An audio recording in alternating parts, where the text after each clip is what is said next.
मिली जुली इस बार रिजल्ट आए हैं।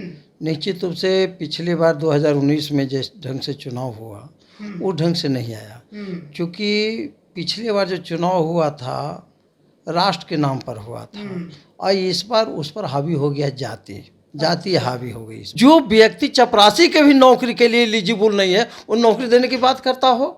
आप बताइए, पिछले दिनों जो नौकरी मिला नीतीश कुमार ने देने का काम किया है। आज वो कहते हैं कि हमने नौकरी दिया, तो भाई आपका तो स्वास्थ्य विभाग था, आपने स्वास्थ्य विभाग में कितना नौकरी दिया? और शिक्षकों की तो बारी हमेशा होते रही है। शिक्षक का विभाग भी उन्हीं की पार्टी के पास था। अरे उन्हीं के पार्टी के पास था ना, उनके पास नहीं ना था। वो अपने विभाग में बहुत सारे वैकेंसी थे स्वास्थ्य विभाग में, लेकिन उन्होंने तो नहीं आज तक वैकेंसी निकाल पाया। कि कई सीटों पर समीकरण ही नहीं साध पाए। खासकर शाहाबाद की बात करें तो कहा गया कुशवाहा समाज पूरी तरह नाराज हो गया। औरंगाबाद जहां पर लगातार बीजेपी जीतती रही वो सीट भी हार गए। आखिरकार लालू यादव की चाणक्य नीति में एनडीए इतना फंस गया। तो मैं तो कह ही रहा हूँ कि इस बार जाति हावी हो गया राष्ट्रवाद के ऊपर। कुशवाहा समाज ने वोट नहीं किया।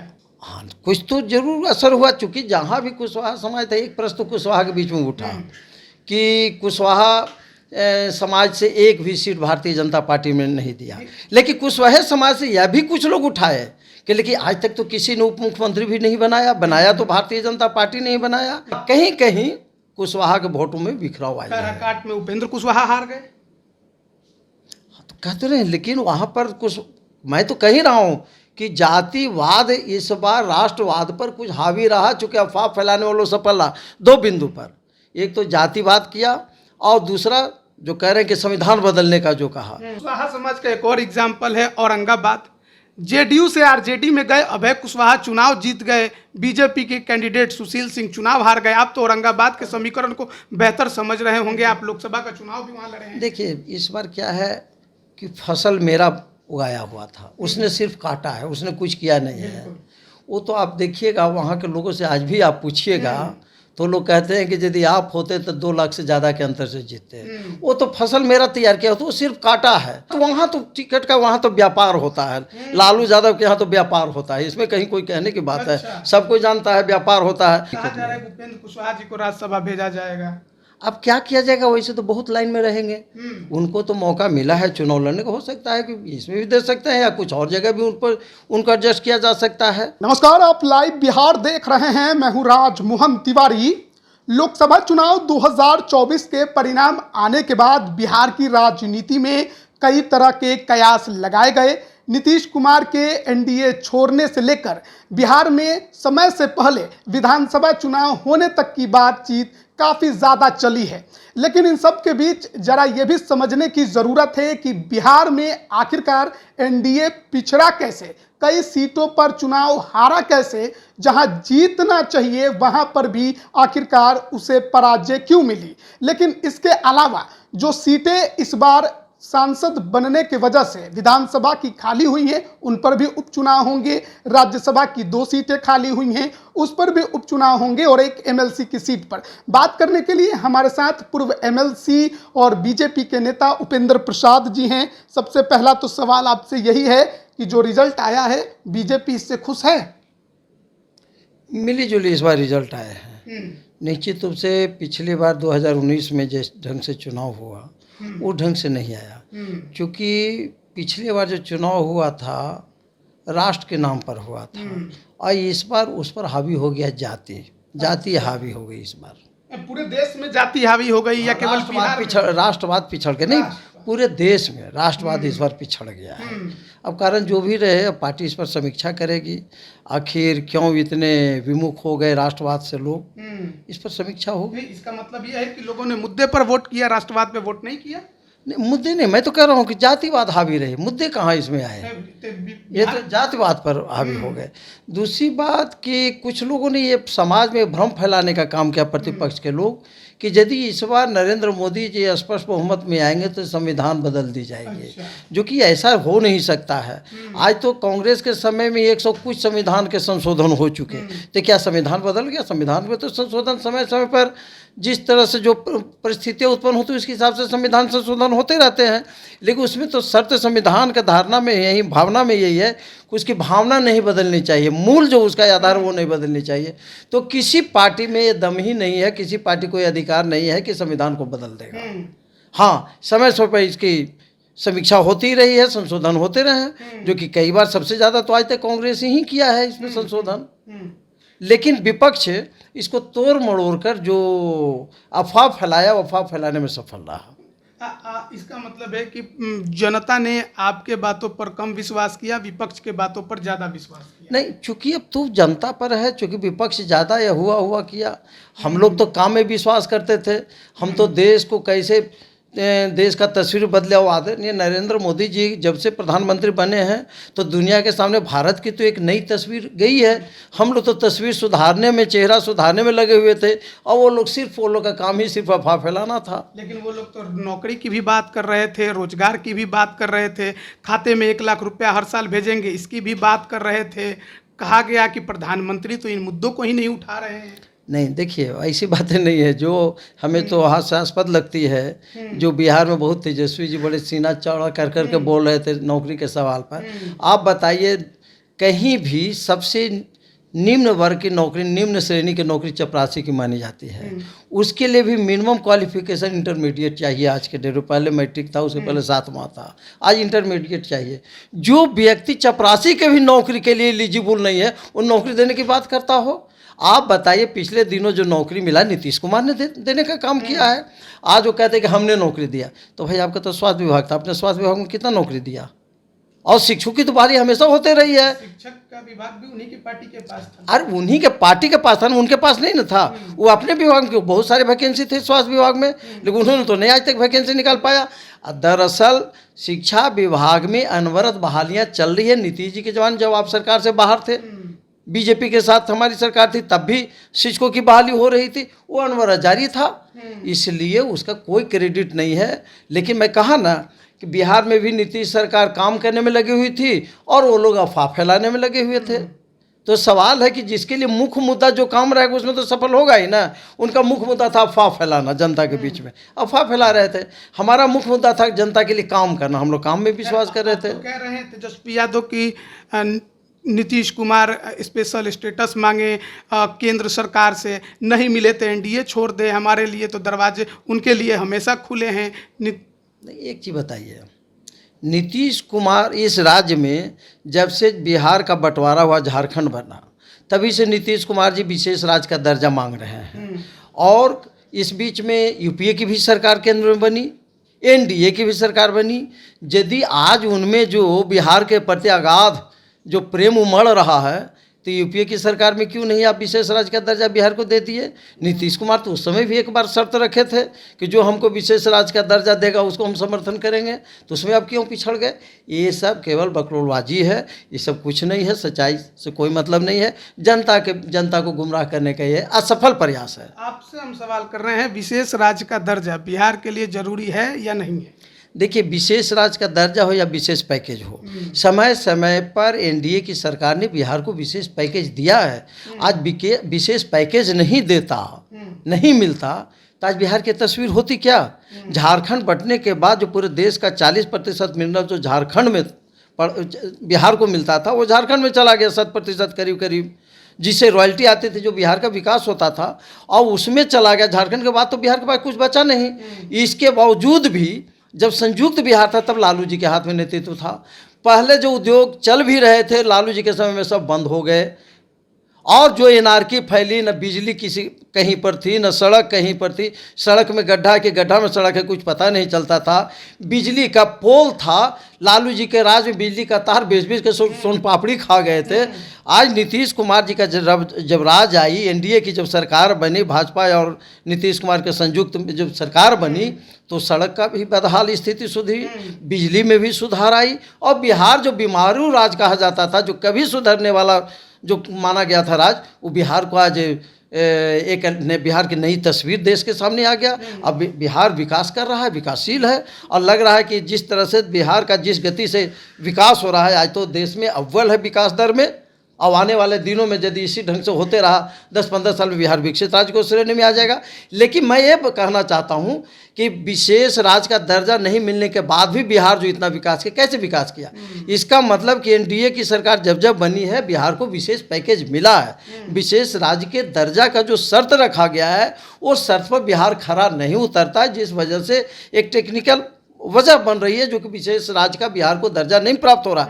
लेकिन केंद्र सरकार, विशेषकर नरेंद्र मोदी जी की सरकार समय समय पर विशेष पैकेज दे रहे हैं, जिस कारण से बिहार की आज तस्वीर दुनिया के सामने बन रही है। आपने शुरू में कहा कि इस बार के जो परिणाम आए उसके पीछे सबसे बड़ा कारण ये है कि आप लोग जातिगत समीकरण को साधने में फेल हो गए, जितना कि विपक्ष कामयाब हो गया।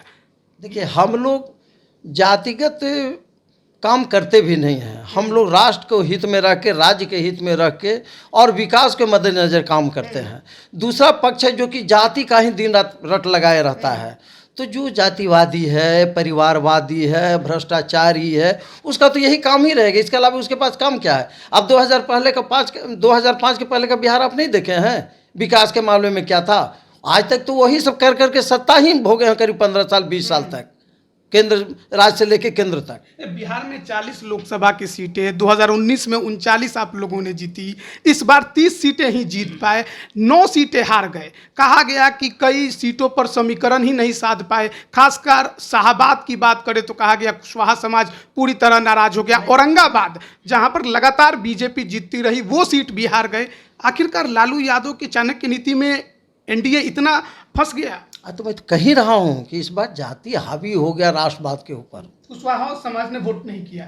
हाँ, कुछ तो जरूर असर हुआ, चूंकि जहाँ भी कुशवाहा समाज था, एक प्रश्न तो कुशवाहा के बीच में उठा कि कुशवाहा समाज से एक भी सीट भारतीय जनता पार्टी में नहीं दिया।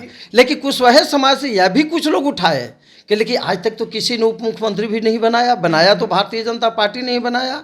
इसलिए कुशवाहा वोट में कुछ क्षरण जरूर हुआ, लेकिन ये कह देना कि कुशवाहा वोट बिल्कुल नहीं वोट दिया, वैसा नहीं कुछ हुआ है। क्योंकि बिहार में तो भाई कि कुशवाहा समाज को उप मुख्यमंत्री मिल गया।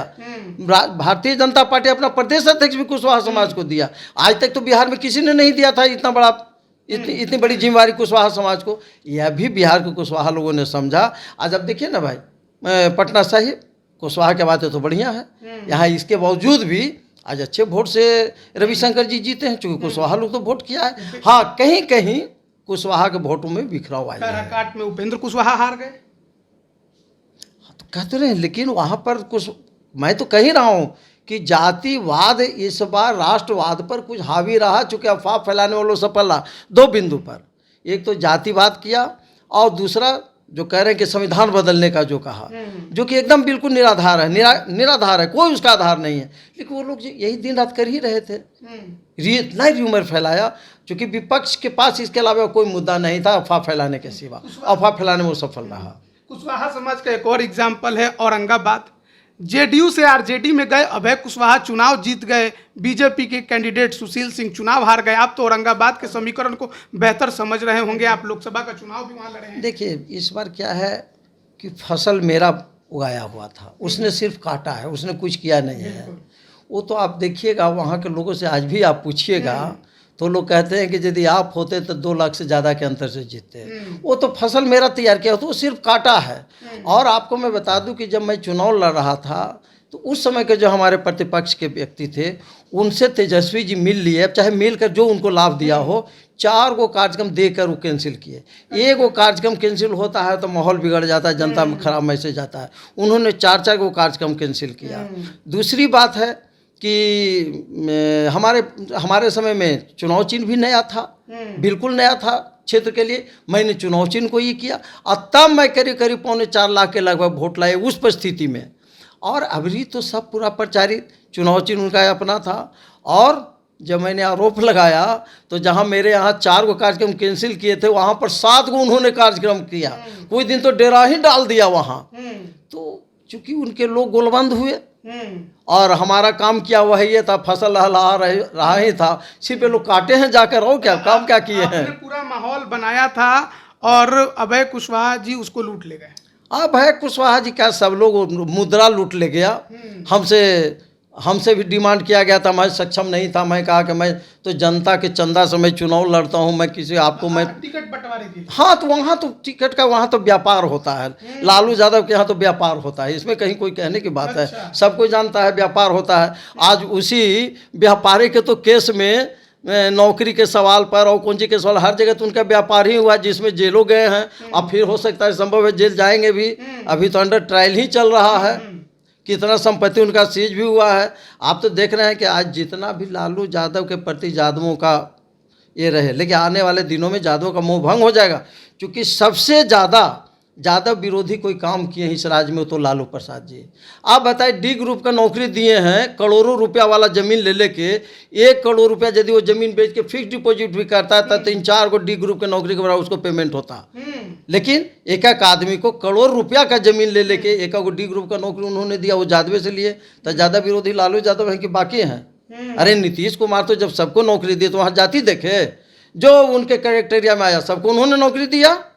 इसलिए यदि यादव के पक्ष और पूरा पिछड़ा या पूरा बिहार बेरोजगारी को पक्ष में यदि कोई आज ये नेतृत्व है तो एनडीए का नेतृत्व है। नीतीश कुमार जी की जो सरकार चल रही है उसके पास नेतृत्व क्षमता है, बाकी में कुछ नहीं है। बाकी में तो राजनीति में व्यापार करता है, राजनीति को आधार बना के, इसके सिवा उनके पास कोई सोच नहीं है, राजनीतिक सोच। एक सवाल है वो भी ले लेते हैं कि इस बार जो चुनाव के रिजल्ट आए हैं उसके बाद कई विधायक जो है अब सांसद बन गए हैं और राज्यसभा के 2 सदस्य भी अब लोकसभा के सदस्य कहलाएंगे। एक एमएलसी की सीट खाली हुई है, मीसा भारती अब लोकसभा सदस्य हो जाएंगी, विवेक ठाकुर भी हो जाएंगे, 2 राज्यसभा की सीटें खाली हो रही हैं। तो यहाँ पर समीकरण के अनुसार ही काम होंगे, किनके पाले में जाती दिखाई देगी? देखिए, ये तीनों सीट, 2 राज्यसभा और 1 विधान परिषद, तीनों सीट आएंगे एनडीए के खाते में। और एनडीए के नेता लोग आपस में बैठ करके बातचीत करेंगे, कौन क्या करेंगे नहीं करेंगे, उम्मीदवार ये लोग अपना तय करेंगे। तो इसलिए इसमें कोई दिक्कत नहीं है। दिक्कत नहीं है, कोई दिक्कत नहीं। उपेंद्र कुशवाहा जी को राज्यसभा भेजा जाएगा। अब क्या किया जाएगा, वैसे तो बहुत लाइन में रहेंगे, उनको तो मौका मिला है चुनाव लड़ने का। हो सकता है कि इसमें भी दे सकते हैं या कुछ और जगह भी उन पर उनको एडजस्ट किया जा सकता है। लेकिन चूँकि ये तो चूँकि ये भारतीय जनता पार्टी से ये खाली हुआ है, एक राजद से खाली हुआ है, तो सरकार में तो ये लोग हैं, तो ये लोग आपस में बांटेंगे या किसी अन्य को देंगे, ये तो उनके नेताओं पर निर्भर करता है क्या करेंगे। वो मिल बैठकर एनडीए के नेता लोग आपस में एक आखिरी सवाल ले लेंगे कि कुशवाहा समाज पर तो हमने चर्चा की, लेकिन कहा गया कि कई सीटों पर वैश्य भी नाराज हो गए, भूमिहार भी नाराज हो गए, जो कोर वोटर थे उन्होंने भी साथ छोड़ दिया। क्या विधानसभा से पहले जो नाराज वोटर हैं बीजेपी और या एनडीए उनको अपने साथ जोड़े रखने के लिए कुछ नया प्रयोग करने वाली है?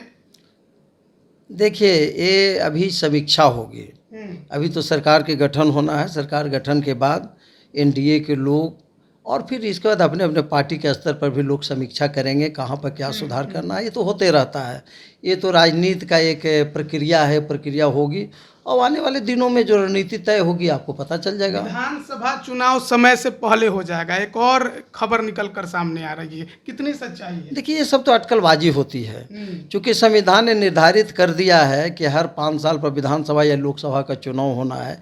कभी कभी वैसी विशेष परिस्थितियाँ उत्पन्न हो जाती है जो कि मध्यावधि चुनाव कराना पड़ता है, लेकिन आज तो वैसी कोई परिस्थिति उत्पन्न है नहीं। एक सामान्य परिस्थिति है, तो हमें तो नहीं लगता है कि समय के पूर्व चुनाव कराने पर कोई अति भी हो सकता है। और तो समय पर ही, अब चूंकि अब तो सरकार बनने से लेकर अब अगले चुनाव की तैयारी करते करते तो समय आ ही जाएगा चुनाव का। तो अब अभी लगता है कि अभी नहीं होने वाला है, समय पर ही होगा। हमें तो नहीं लगता है कि कोई ऐसी परिस्थिति उत्पन्न हो रही हो कि बीच में चुनाव कराने की कोई नौबत आने वाली है। बहुत बहुत धन्यवाद आपका हमारे साथ जुड़ने के लिए। तो देखिए, जिस तरीके के राजनीतिक परिस्थिति अभी बिहार में है उस पर हम चर्चा कर रहे थे। जो परिणाम आए शायद एनडीए के अनुसार उतने नहीं आए, उम्मीद के मुताबिक नहीं आए और जातिगत कार्ड ने इस बार बड़ा गेम किया है। खुद बीजेपी नेता पूर्व एमएलसी उपेंद्र प्रसाद भी मान रहे हैं इस बात को। अब इस सामाजिक समीकरण को, जाति के कार्ड को कितना बीजेपी अपने पाले में विधानसभा से पहले लेकर आ पाती है, ये देखने वाली बात होगी। बने रहिएगा हमारे साथ। आप सभी का बहुत बहुत धन्यवाद।